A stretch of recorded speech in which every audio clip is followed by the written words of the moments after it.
You're listening to Geek Tank Radio on 98.1 The Max. The Geek Patrol is back. Welcome to Geek Tank Radio, and it's another one of our artist spotlights. I'm Joe Thorderson here with my buddy Brandon Olmstead, and I guess no preamble, right? We're just we don't need a introduce our preamble. guest. Yeah. Okay. If you read the thumbnail, you know who we're talking to. I would hope that people read that because if they didn't, then it's totally a surprise. We are welcoming today one of our favorite vendors and artists to the local con scene, KF Golden. How are you doing this morning? Oh, I'm honored. I'm doing all right. KF, I have my own reasons for being a fan of yours. First of all, your artwork is great. Oh, But thank you. as a convention organizer, you're one of the best people to work with. I mean, and that's, well, Brandon, I don't want to throw anybody under the bus. Some people are more high maintenance than others. You always bring positivity and you solve you solve problems. You don't create problems, which I like. Yeah. No, I appreciate hearing that. I try not to get into your hair too much. Okay. Well, that's not hard for me, but Well, that's true. I mean, but it is. It's like, there are certain people out there that you think, all right, I've hit every question, I've gotten every answer, this is going to be easy, and they still find a way to trip over themselves through the whole process of getting logged in. You'll come in and you'll be like, okay, where's my booth? yeah. It's over there. Okay, and then maybe a little later, it's like, yeah, the table is a little, so I moved it, so we're all set up, we're ready. It's like we don't ever hear anything out of you once you go to your booth until we actually go and say, hey, how you doing? Right. You're just boom there.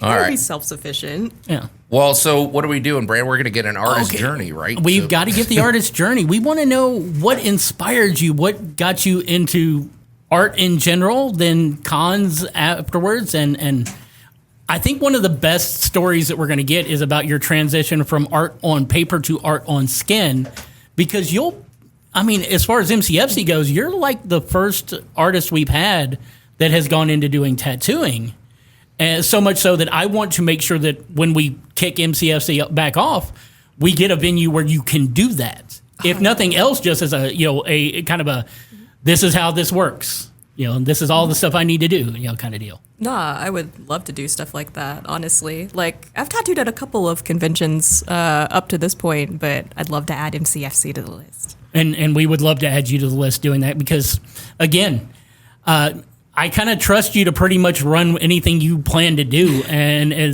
again, you're so low maintenance.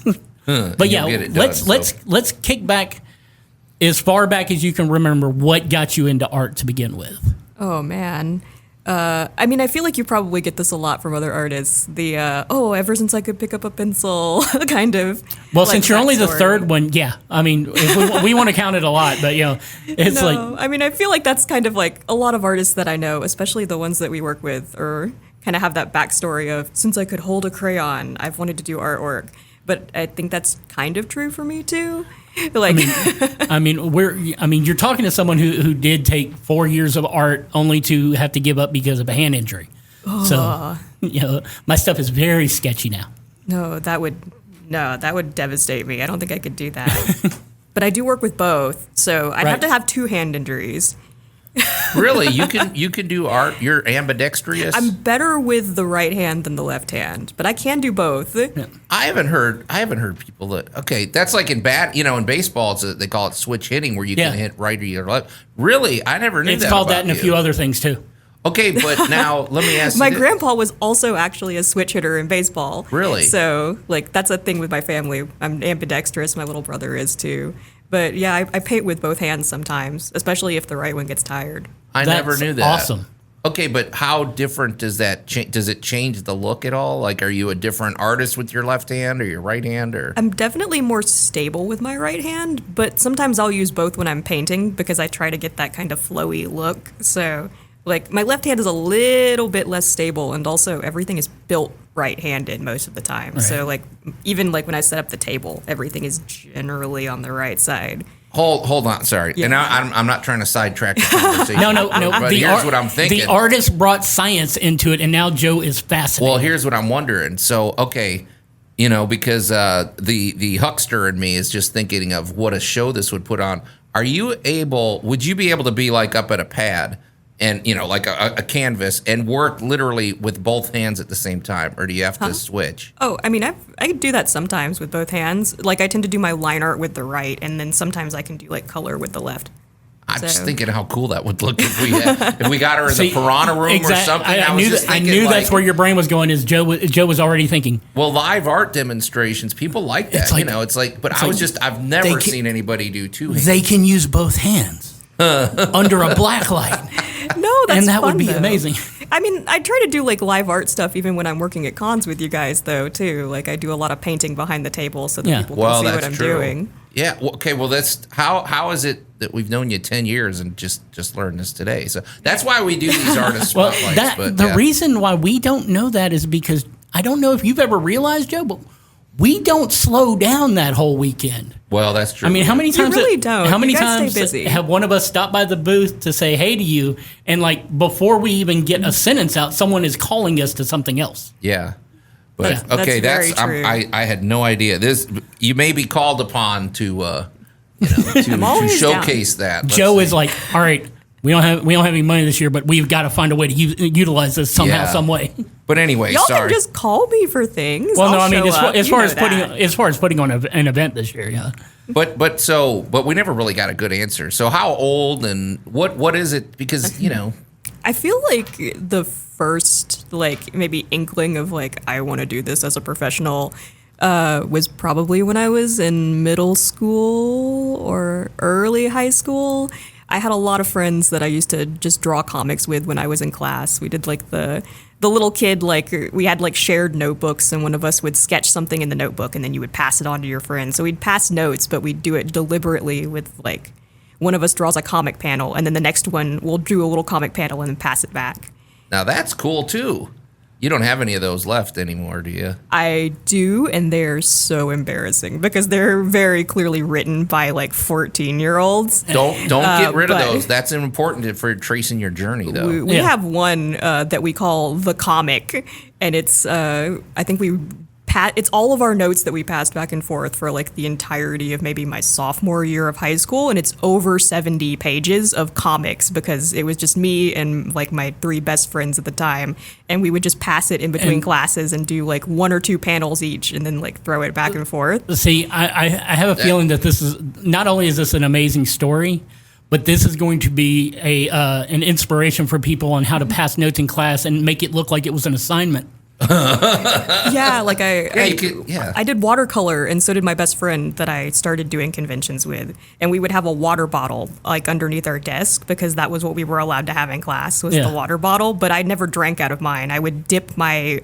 like a watercolor brush into it under the table and then paint. So some of them actually do have like color in the comics, and How do you do all this without the teacher seeing this? Have you? I mean, that's okay. It's one thing to scribble something, but now you're watercoloring, and we definitely got in trouble for it. Like we did have to hide it, but I did have a few really great teachers who were very understanding of it and were like, okay, as long as you finish your work and you're quiet about it, there are worse things you could be doing than secretly watercoloring under your desk. I mean, I'm thinking of things kids could be doing under the desk. It makes complete sense because when it comes down to it, good teachers are going to want to inspire you to, whatever the motivation is, you get your work done so you can paint some more. It's like every good teacher wants to help you in your journey. They don't, I'm curious about the 70-page comic that you've got. Like, what sort of condition is it in? This sounds like something I'd be printing up if it was me. Oh, gosh. It's not good. The original was probably battered, like just completely decimated. I have some that are just like a little crumbly, but fortunately, like we went to school, like I graduated in 2010, so we had scanners. So I do have a huge digital file. Like the PDF is too large because it's all high-res images, and it's like all of our high school drawings. Plus, I know some of my friends from like back then would definitely look at it and go, "Do not share this with anyone. This is so embarrassing." Well, I don't know. But man. hey, if those people ever get on your bad side, you can either apologize or I can print this one. I can post this one online.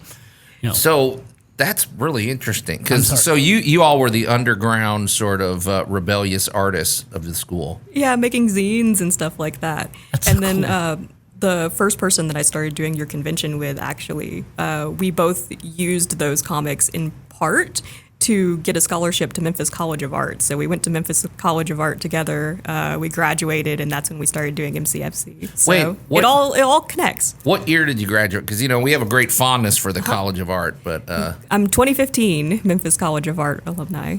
because Brandon, the 2012 is the year we did that. The College of Art, their animation department did they did their senior project for the Memphis Comic and Fantasy Convention. They animated the robots, vampires, and satellites thing with Tom Kenny. They did that live cartoon? And yep, they did Dude, that. that's awesome. But who was your teacher? I think I know. Shane McDermott was my illustration teacher. Okay, no. After Joel Pretty is probably what you're thinking of, yeah. But the College of Art, man, you go there and it's like, I'm glad it basically went out of business, but now it's going to be the Metal Museum, which is great. So. Yeah, I'm glad they're still doing something cool and artistic with that building because I became really fond of just the architecture of it. And it's an artsy building. It deserves cool stuff happening in it. It encourages creativity. So then you went to so you were all in. I was all I'm in, an artist. yeah. I'm going to the College of Art, everything. Yeah, so. from middle school onward, I was like, okay, me and my friends, we're going to draw comics, and then we're going to go to school for comics. And then I lock in pretty easily. If there's something that I want to do, then I commit to it. And Okay. That's an important thing. Don't undersell that. This is the kind of story that are the kind of stories we need to bring back Geek 101. Because that's always been, the focus from the get-go with MCFC. The first thing Joe did was the Geek 101 presentations with the kids and everything, the field trips going to the school, inspiring, the arts in schools. And it was always such a big thing. And so to hear someone whose story is the whole, I was in middle school, started doing art with my friends. We used it, as a way of, circumventing the rules a little bit, but then, got through high school, went through college, and now you're doing it, it's your living, it's your livelihood. Yeah, so it's your fault. You guys made me think that I could do art professionally, and I did that. Well, you've made a living at it. That's that's what's interesting because I'm always curious with artists. Like, well, let's just be honest. We know artists, and sometimes you all have you're temperamental. Sometimes you don't have the best business sense, but you kind of don't have either of those issues. You're a skilled artist, and you seem to be very good at business, and you're even-tempered. I mean, I'll take that compliment. Well, I'm just wondering. And I'm like, if my mom listens to this, she might disagree, but I'll take that compliment. I was going to say, during the entire tenure of the MCFC, call me Midas relationship, which is where we got to know you first for your booth name. 10 years. 10 years. It's been insane, but I don't think that I've ever encountered you having a problem that you hadn't already fixed by the time we actually found out that there had been a problem. And that temperament alone, because we have a lot of folks who, the moment that even the slightest thing seems out of whack, it's like, where is Joe? Where is Joe? It's like, Joe's busy. What can I do for you? I need Joe. It's like, no, you don't, because what nobody seems to realize is Joe handed me the reins 3 years ago. What do you need? And the number of times I wanted to go, you can pack up your booth and go home. But I can't do that. That's why they want me, because I don't yell at anybody. But I don't have that even temperament when it comes down to it. I get to play the bad guy a lot. But I have never seen, it's like you and Marcus Green. The two of you manage to solve any problems that come your way before we ever learn about them. Marcus is also great about that. He'll come and tell you, 3 hours later, say, well, we had this happen, and this is what I did, and it's okay now. I mean, I know you're busy. If you're busy, right. I can handle it. Usually, I'm fine. But that's the awesome thing about having people who have your temperament when it comes to the vendor room or the artist alley or anything like that. It's the fact that we can trust you guys to do what needs to be done. We have some people that we have to hold their hand through the entire weekend, and we love them, but it's stressful. Yeah, I just wonder how many artists, because we see you for the conventions and stuff, but you still make a living doing other projects and things. So I'm just wondering how many artists maybe lost work because they were hard to work with. We've seen that, right? Oh, no doubt. I mean, I feel like that's like a normal thing, though. Like, Right.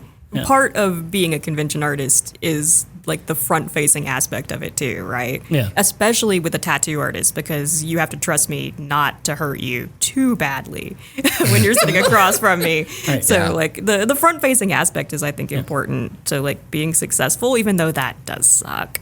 Yeah. Yeah, but I mean, all right. So when you first started doing the convention work, what was it? 2016 was your first MCFC. Yeah, first MCFC was Okay, 2016. so we're gonna focus on Was MCFC that your first because convention, though? It was one of my early ones. The first Okay. one that I did was in 2015. Okay. And that was sort of my trial run.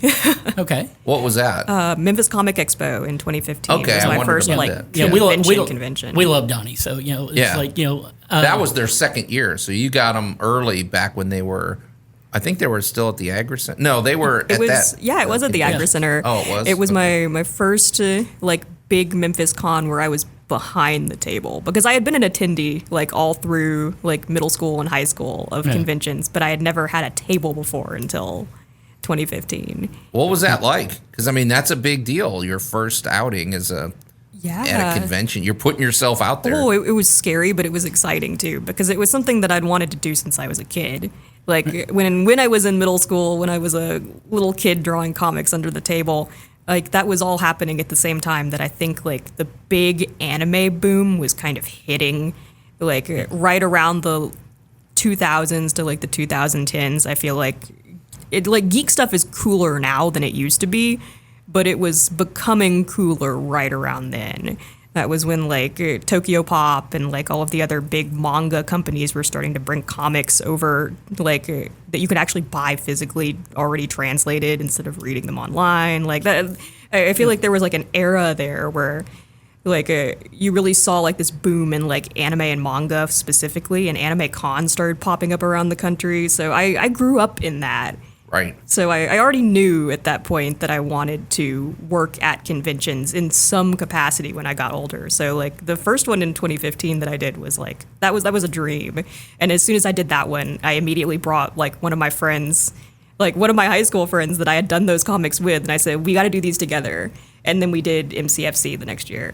What did you think about because everybody's, they got to think about what their booth looks like, how much stuff to bring, and how you're going to do it. And I'm wondering how you conceived your booth setup and everything. So That's a very like gradual process. Like I feel like every show that I do, my booth looks a little bit different because I've always got like new artwork and stuff building up. The way that the booth setup is done now, I have to credit to like my best friend, like Alexis, who used to do like all of those shows with me. She is very Spartan in the way that she packs. And so, especially when we would travel and we were on the road pre-COVID doing a whole lot of conventions, like we'd have one every couple of weeks in a different state or something like that. She was very like, okay, we're gonna fit everything into one box, so don't bring anything else that you don't want to set up. Like it's this, and like the setup that we have now is super modular. Like you guys have seen me roll in like a single backpack and then unfold the whole thing like a magician. That's her fault. that's good. That's a good way Like to go. she's incredibly practical, and she made me incredibly practical, like by design, and I kept that even after we stopped working together as often.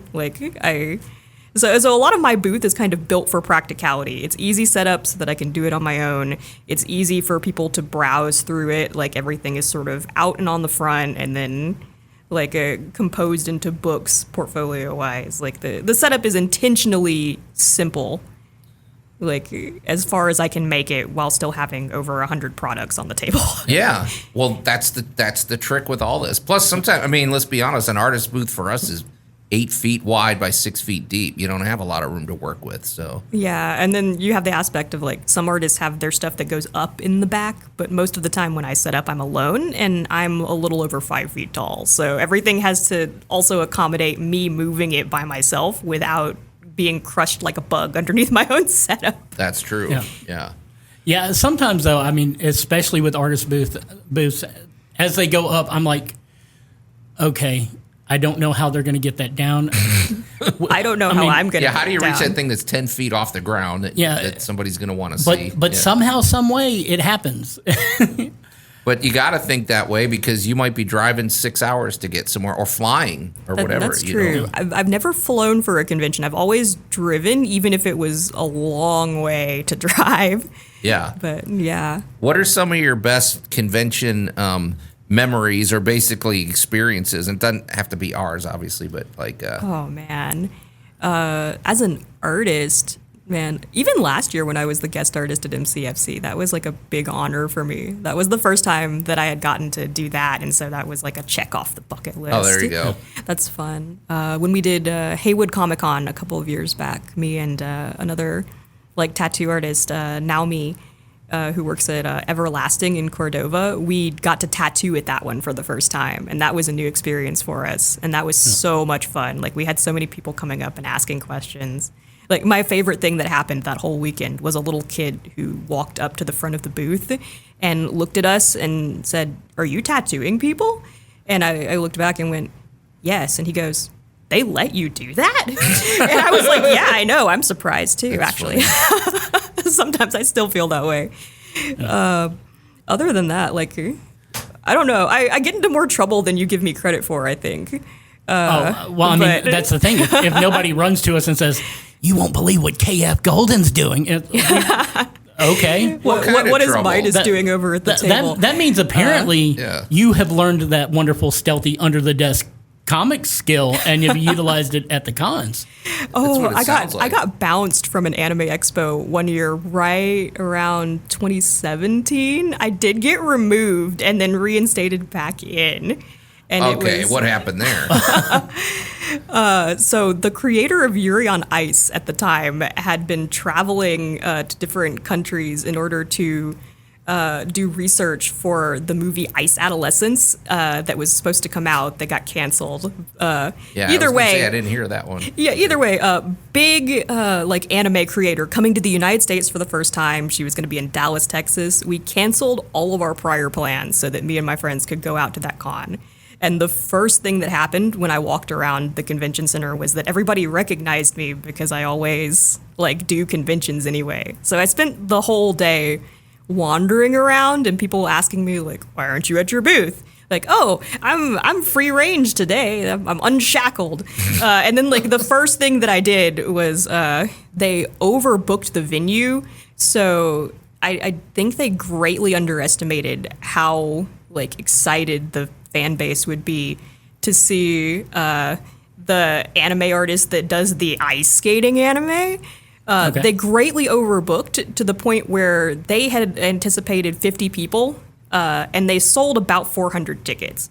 Wow, 50 people. I mean, what is this place? So the police got called because the building was overcrowded. Like fire code was going off.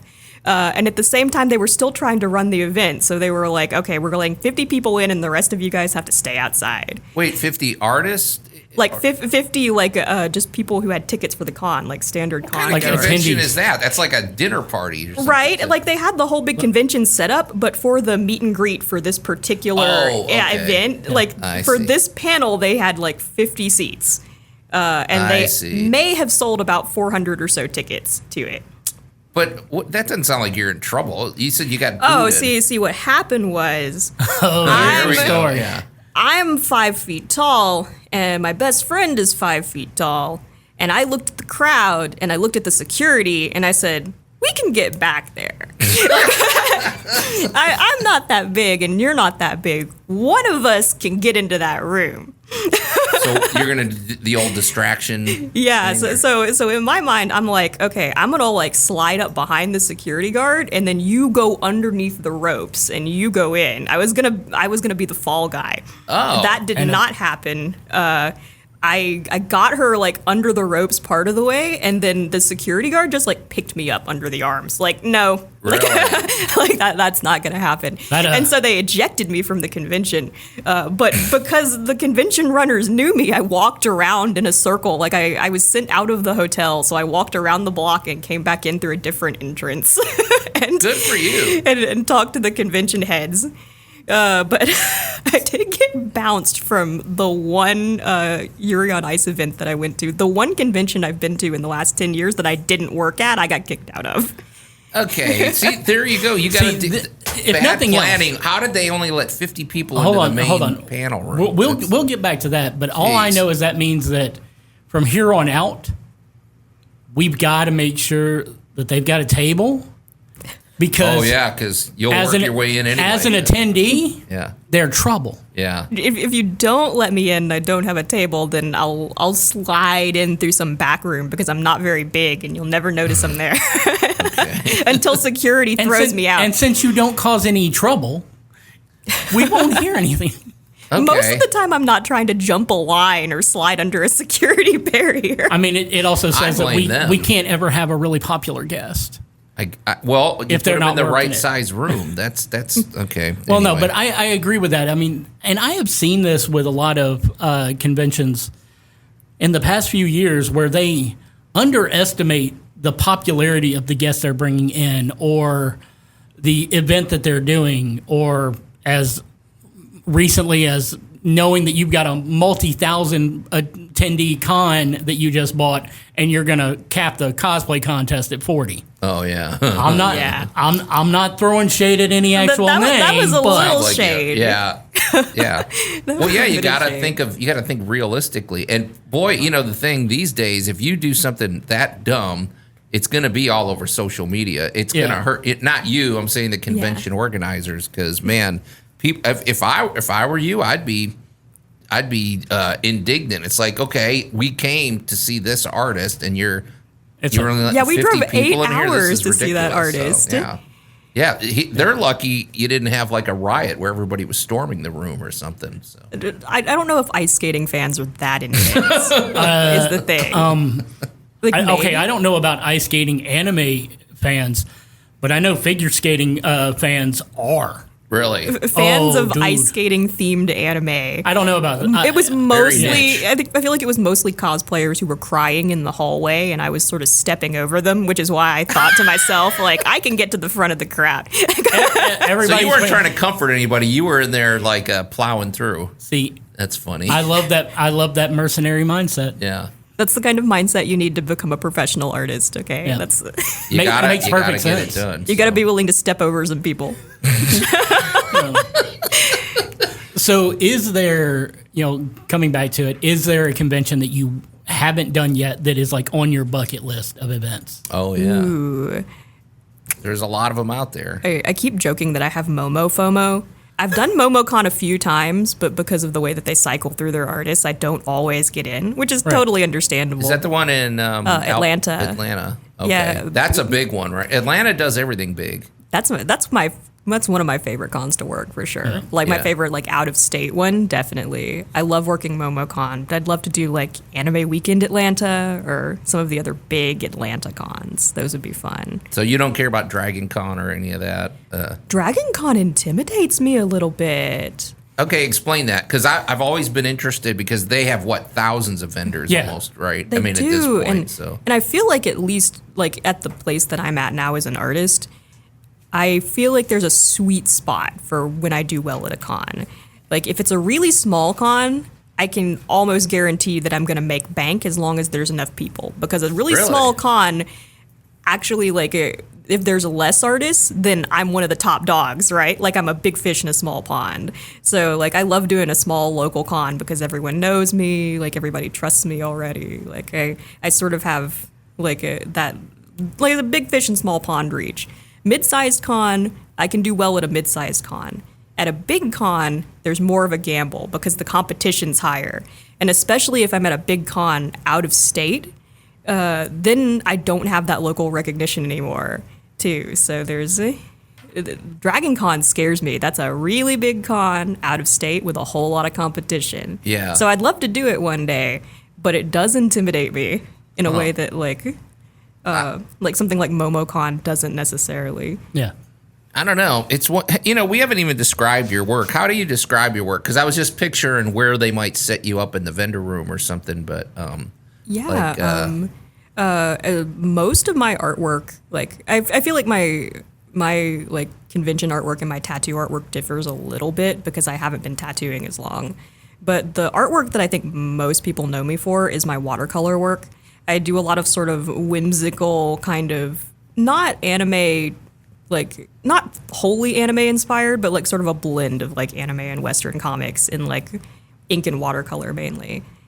But it's like, okay, it's most like colorful. people can enjoy Yeah. it. I don't know too many people offended by your artwork or anything. So That's funny. Like, I mean, I guess yeah. I'm reasonably family friendly on the surface. So well, it's I'm just not too thinking of bad. our buddy Sean House. Some of it's like, okay, you can't put that on the table, man. It's like that's graphically violent, or some of the, it's Well, I mean, he horror has comics or something. he has his spicy notebook that is behind the table. you Yeah. know? Yeah, the spicy notebook. Like, I don't have enough for a spicy notebook. I have a couple of spicy pages, and they have like sensors over them that you can flip up if you're an adult. But Right, for the right. most part, yeah, like my stuff is very cute, very family friendly, very like Pokemon levels of like wholesome, but adults can enjoy it, I guess. Well, I feel like, because I don't know that I've ever even asked you this, but, Brandon talked about our Geek 101, which is where we do school field trips on Friday morning. And I was always curious how you would do it, Geek 101, like when the students are coming through there. Yeah, we did Geek 101 1 year, I think, like Oh, that's early it? in the morning. Yeah, just the 1 year. And I think it was mainly that I feel like, I feel like some of my stuff is priced in such a way that it's not friendly for little kids, but little kids love to pick it up and look at it. Oh, gotcha. Because a lot of the stuff on my table is original artwork too. So I had less small items for little kids to like grab at. So as far as like selling at Geek 101, I didn't do that as much, but I love talking at like schools and Okay, like doing gotcha. like I love talking to kids, but as far as like the early morning Geek 101 stuff, I didn't do those as often. Yeah, anything under about $10 is what you need because some people that are selling little trinkets or just selling, they do really well. They do but- super well. Yeah. And I almost felt like I was like, I don't know, like not working with them as well because I was up there like, this is a really cool Pokemon I drew. It is $40. That's okay. I mean, not Yeah. every vendor and artist is suited for that. It's like that's I've always felt that the best people for Geek 101 have a dollar sticker, box somewhere in there. yeah. Oh yeah. Because the kids need stickers for whatever thing that they're carrying, whether it be a water bottle, a lunchbox, their notebook, whatever. They need stickers for it. So I definitely encourage anyone selling stickers to have some little ones for the kids. 'Cause Yeah. that's what they take from my promotional booth. Yeah, no, that's very true. Yeah. Like I think I do better with the high school set, like high school Yeah. and middle school.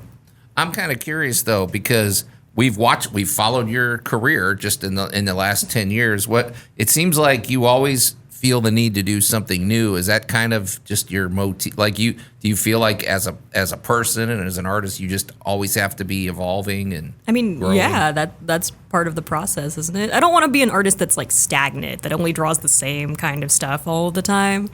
I like having a little bit of breadth to what I do, even if I'm just putting my own spin on something.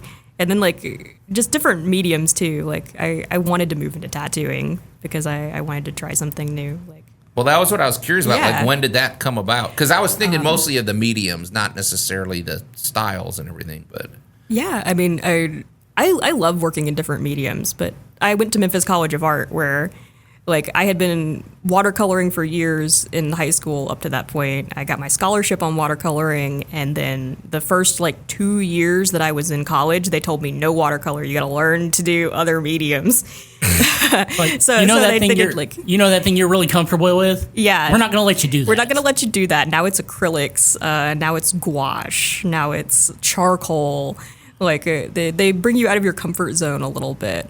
But I think it's fun to play with different mediums and kind of see if I can still do and express the things that I like to do in my safe medium in Right. other places too. okay, yeah. I mean, I guess that's their job is they're trying to expand your horizons. But yeah, but I guess what I'm wondering though, you at some point you went into tattooing and everything. I did, yeah.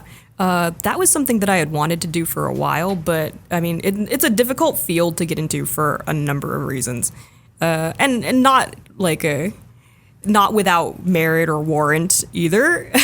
Yeah. Like, oh no, you're fine. But yeah, like it's difficult to get into tattooing because tattooing is almost a medical thing, right? Right. Like, and the state treats it more as a medical thing too. So if you want to do that professionally, then you really have to like jump through hoops in order to get there. And understandably so. I wouldn't want to get tattooed by an artist who didn't know like bloodborne pathogens or like, you know, like.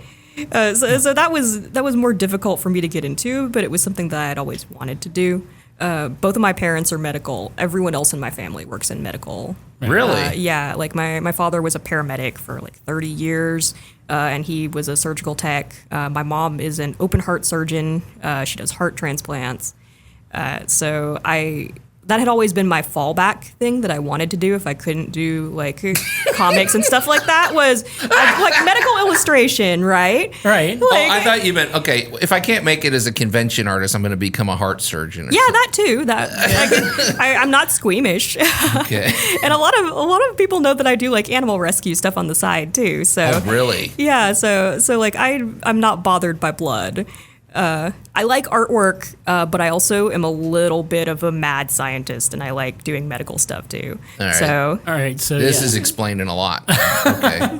Well, Yeah. because there's blood involved in tattoo work, right? Right. I mean, But I remember, I want to say it was at the end of MCFC in 2024, and you were tearing down your booth. We were running around like chickens with our heads cut off like usual, and I had stopped by to see how things went, and that's when you had said, if you were this close to being being a licensed tattooist, and that if possible the next year you'd love to be able to do it.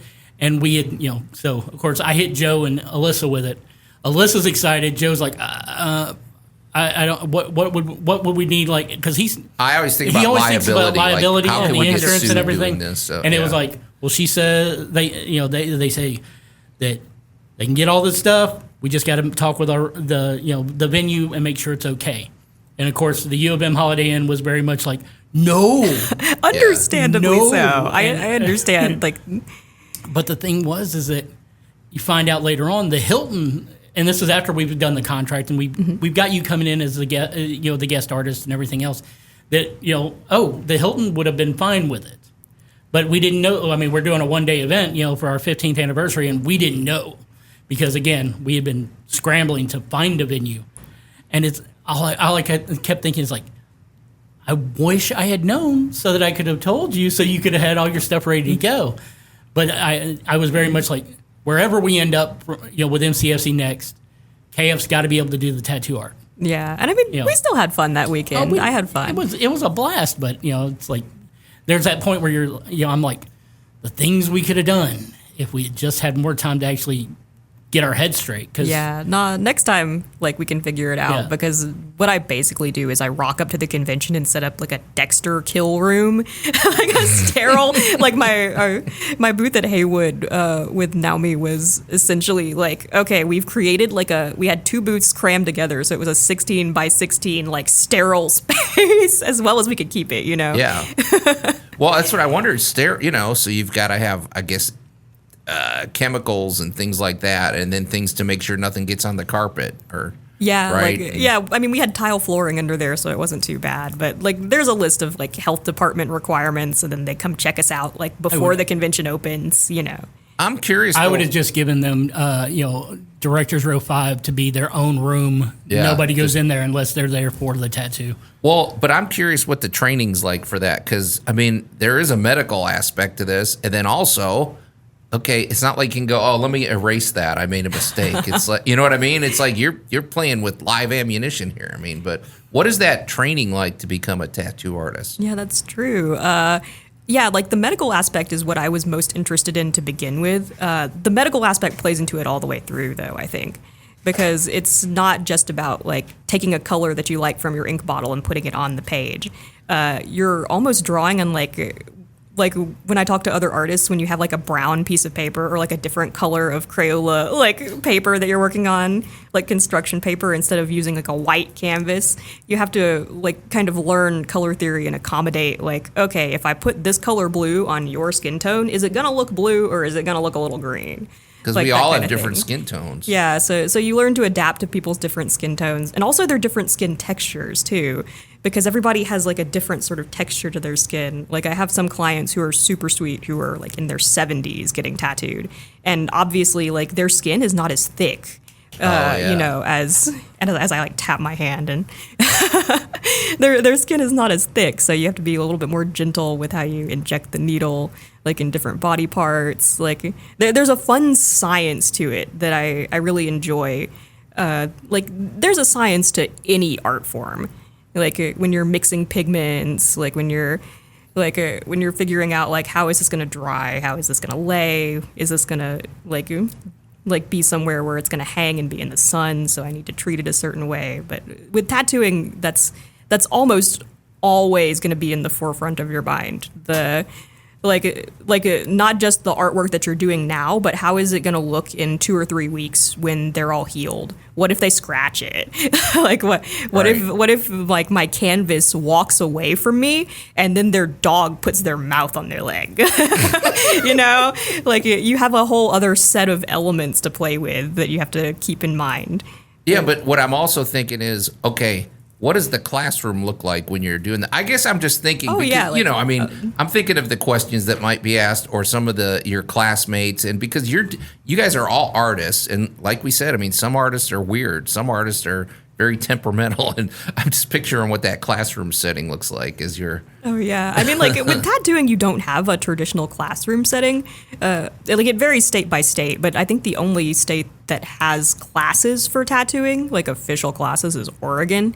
Everywhere else you do an apprenticeship, so it's kind of more like going into a blue collar job where you have one mentor that keeps an eye on you and makes sure you don't like give anybody diseases, and then that's sort of it. But okay, I wondered about that because I'm just like it's like being an electrician. It's right. It's an apprentice job. Well, I was just thinking of my shop class in high school, or or a chemistry class or whatever. I was just wondering what that classroom looks like, but I guess there isn't one. Not an official one unless you're in a different state. Tennessee is not like Tennessee does have more regulation than some other states, but yeah, there's not like an official class or anything that you can go to for tattooing. You got to find another tattoo artist that's willing to teach you. Brandon, we haven't done any shameless plugs yet. I mean, people are going to want to meet you. That's true, and they're going to they're going to want to know where they need to go in order to, I don't know, sign up for an appointment to get a tattoo or see you at a convention or something. I mean, the convention scene in Memphis is a little squirrely right now. Let's just be honest. But that's a nice way of putting it. Very true. What are you doing these days? Like, how do people find you, and what events do you got coming up and things like that? So. Super simple to find me. I own callmemidas.com, so myname.com. Has all my schedule on it for my convention schedule, and then if you want to book with me for a tattoo or if you want to commission me for a painting, like I'm super reachable. I use Instagram a lot. Like almost every artist that I know is like an Instagram person, but I'm Call Me Midas everywhere online. So okay, so like all the social media platforms and everything. All the social media platforms. I am Call Me Midas. I have that name on lock. Okay. Yeah. Well, nobody was fighting over it. Although I'm surprised that you got that name because I feel like, I don't know. Sometimes I'll just look for, like, if I'm starting something, and even the most random names are all taken. So I was kind of surprised too. Yeah. Maybe I was more original than I thought I was. Well, putting the call me in front of it. Yeah. Maybe that's it. Yeah. Probably. I'm not trying to throw shade, but a lot of people aren't that clever. I'm not competing with like Midas tires or something. That's not happening. But I feel like Call Me has that little bit of a like ring to it. Like well, hold on like a minute. Cadence. How have I never, in all the years I've known you, asked you this question? Why did you call it? Why do you call your art Call Me Midas? My name is Golden.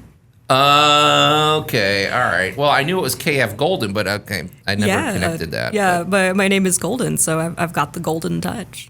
Well, I mean, okay, King Midas was kind of he wasn't a good guy, right? Oh, no. No. I mean, morally neutral, maybe, depending on the telling of the story. But or was he a victim? Now that he was a cautionary tale. Okay. All right. Well, whatever. But I just never just occurred to me. I never even asked you that. So. All right. It's a golden touch joke, but a lot of people don't seem to recognize it, which is funny. I don't know. Like, I thought it was like an easy to get joke, but maybe I was like an English lit nerd and I didn't. Well, I hate to say it. The younger generation doesn't read as much. Sometimes I'll ask people, I'm like, well, in the Sherlock Holmes books, and they're like, oh, I've never read those. I'm like, he says the younger generation, but he didn't get it. And he's ancient. I felt like Midas was a classic reference. Yeah. I joked about that the other day because somebody else asked me, like, where did Call Me Midas come from? And I was like, did you guys not watch Muppet Classic Theater? There you go. Because that's how I grew up, was Muppet Classic Theater on the VHS with Kermit playing King Midas. That's true. You learn classics from the Muppets, and you learn opera from Looney Tunes. Yes. If anybody still watches Looney Tunes, I don't know. And if you were one of the feral kids like me, when you actually got a chance to watch TV, you also had fairy tale theater. Yeah. So, all right. Did we miss anything? Boy, this has been a fun conversation, and I've learned. I always like learning things. I've learned a lot. So, but all right. So we gave out how to get in touch. And I don't know. What's your next journey? Is this pretty much? Are you pretty much in the zone now with your tattoo work, or are you even looking beyond for new challenges? So I mean, I'm always looking beyond for new challenges, if that's what you're asking. Like, I love doing new stuff. I think it's fun to branch through mediums. But right now, like, I've only been tattooing for 2 years. That's incredibly young for a tattoo artist's career. So I'm still learning there. Like, you guys probably know that I'm like up at Rose Quartz Body Adornment in Memphis too. Right. So like y'all can pop in there. I'm usually up there painting if I'm not tattooing. So like I'm always working on new stuff though. So. Why don't you give out the address though? Because that's good. We should Yeah, have given that out. Yeah. No, yeah, it's on Watkins. It's across from the Crosstown Concourse. Is the easiest way that I know to tell people to go there is if you go to the Crosstown Concourse or the old Sears building, depending on how old you are. Right. Literally across the street is where the studio where me and my friends are at. It's very geeky. That's perfect. It's a very nerdy tattoo shop. Like I have a lot of my own artwork hanging up in there, but then like my coworkers are also pretty fun. Yeah. Like so it's a welcoming space, I think. Yeah. I try to make a less scary space for tattoos for most of my clientele because a lot of them are coming from conventions, so it's cool. not like a big biker tattoo shop or anything. Well, that's a cool neighborhood anyway, and I would suggest, folks, if you've never been to the Crosstown Concourse, make sure you save time to do that. Go visit KF, and then also walk across there and check it out. It's a cool space. I mean, great places to eat too, and it's just it's a neat part of our community. Yep. So. All right. Well, hey, you guys, we've been going a little long. We probably ought to wrap this up. But you say that at the end of all of these, but every one of them has gotten to the point where I think there's going to have to be eventually a part 2. Yeah, maybe it's a part 2. So, well, I hope we're going to see you at one of our events soon once we get our act together. But You know I will. I'll be there. I love doing your events. Yeah. It's we do too. It's just I think we just need to let things level out here. I think we have to make a deal though. We'll give KF a free booth, and they can tattoo a Cubs logo on your shoulder. Oh, yeah. But I'm down for that. That's a good trade. Yeah, I don't know, man. Okay. Anyway, let's wrap it up, you guys. So I'll be nice. Yeah. But KF, it's great having you in, and it's great to I don't know. It's great to know that you're thriving as an artist in the midst of these strange times. So. Thank you. I appreciate that. You're one of our favorite people. So. All right, well, you've been listening to another really fascinating artist spotlight here on Geek Tank Radio, but it's time to go. So on behalf of my buddy Brandon Olmstead and our pal KF Golden, I'm Joe Thorderson. Thanks for listening, and we'll see you next week.